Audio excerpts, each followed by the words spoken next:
Bueno, buenos días. En este video vamos a hablar de las fascias del miembro inferior, comenzando de arriba hacia abajo.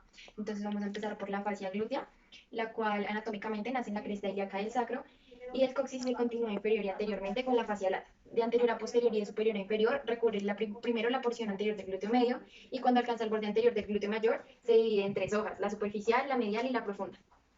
En cuanto a la fascia glútea submecánica, presenta los 3 grados de libertad, permite la ejecución de algunos movimientos como lo son flexión, extensión, abducción y aducción entre 30 a 90 grados y rotación medial a lateral entre 30 a 60 grados. En cuanto a los trastornos relacionados, se llama el síndrome glúteo profundo y este se origina en el espacio subglúteo que causa dolor y disestesia en la nalga del paciente. Esto se da debido a que el nervio ciático está comprimido o está irritado. Y los tratamientos que se dan en este síndrome, por primera opción es aplicar calor o hielo. Y si se ve que no hay una mejora, se opta por una cirugía abierta o por un tratamiento endoscópico. La fascia lata es la fascia que está después de la fascia glútea y esta forma una vena completa para el músculo como la vemos aquí dibujada.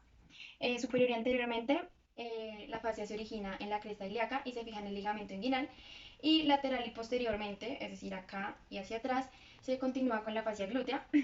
Inferiormente se prolonga alrededor de la rodilla y se inserta en la rótula, en la tibia y el tubérculo de Gerdi. La fascia lata es delgada anterior, medial y posteriormente, pero es muy gruesa en su parte lateral. En cuanto a la parte biomecánica de la fascia lata, encontramos que se encarga de apoyar la abducción y rotación de la cadera. Las principales funciones de esta cintilla iliotibial son ayudar a los músculos de la cadera que mencionamos anteriormente en la abducción de la cadera, rotación interna, externa, flexión y extensión de cadera. Por otro lado, también da la rotación externa de rodilla y la estabilidad.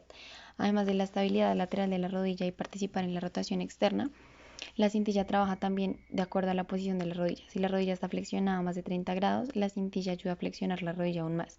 Si la rodilla está a menos de 20 grados de flexión, la cintilla ayuda a la extensión. Dentro de los trastornos de la fascia lata podemos encontrar la tendinitis o síndrome de la cintilla iliotibial, donde se causa una inflamación del tendón del tensor de la fascia lata y se produce una fricción de la banda iliotibial que roza sobre el cóndilo externo de la rodilla durante los movimientos de flexión y extensión y se conoce como el síndrome del limpio parabrisas. Para este síndrome, el tratamiento puede ser rehabilitador, que cuenta con reposo deportivo, también en tratamiento manual con masoterapia de la musculatura afectada, como lo es el tensor de la fascia lata, la musculatura glútea y el bíceps femoral. Y por otro lado, también está la cadera de resorte, que esta se conoce a una afección caracterizada con chasquidos que a veces son audibles y se producen en la articulación de la cadera. Se causa principalmente por el resalte del músculo tensor de la fascia lata y o del tracto iliotibial. Un tratamiento para esto puede ser el cese de la actividad física si hay un proceso inflamatorio, entonces se puede utilizar solo frío y analgésicos para aliviar el dolor.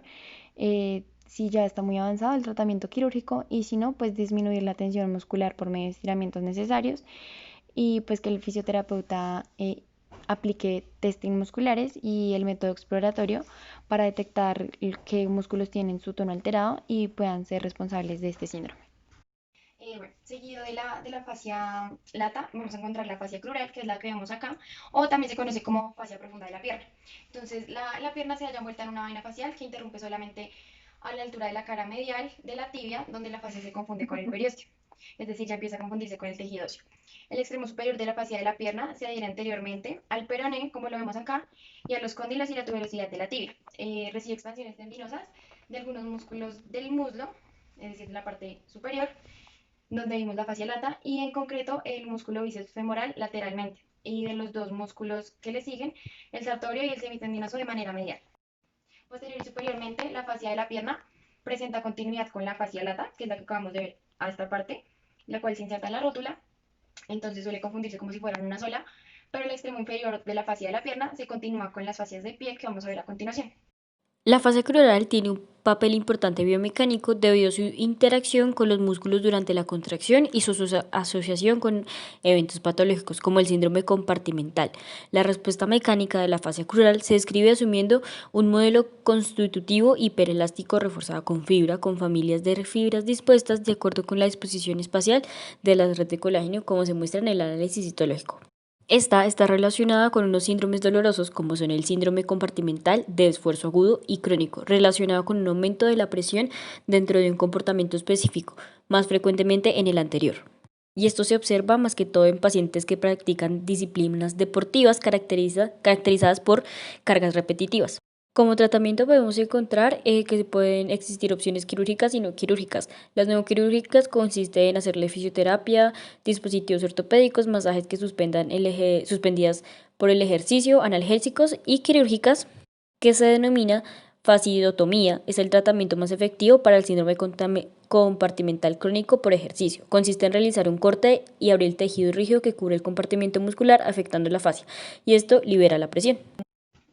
Vamos a hablar aquí de la fascia del pie, es decir, la fascia plantar, que se divide en cuatro partes, pero aquí vamos a hablar de dos que son las principales. Entonces, la primera es la fascia dorsal, que es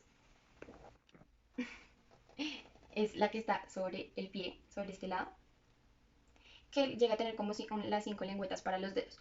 Entonces, esta cubre los tendones de los músculos extensores largos y se continúa superior y posteriormente con los retináculos.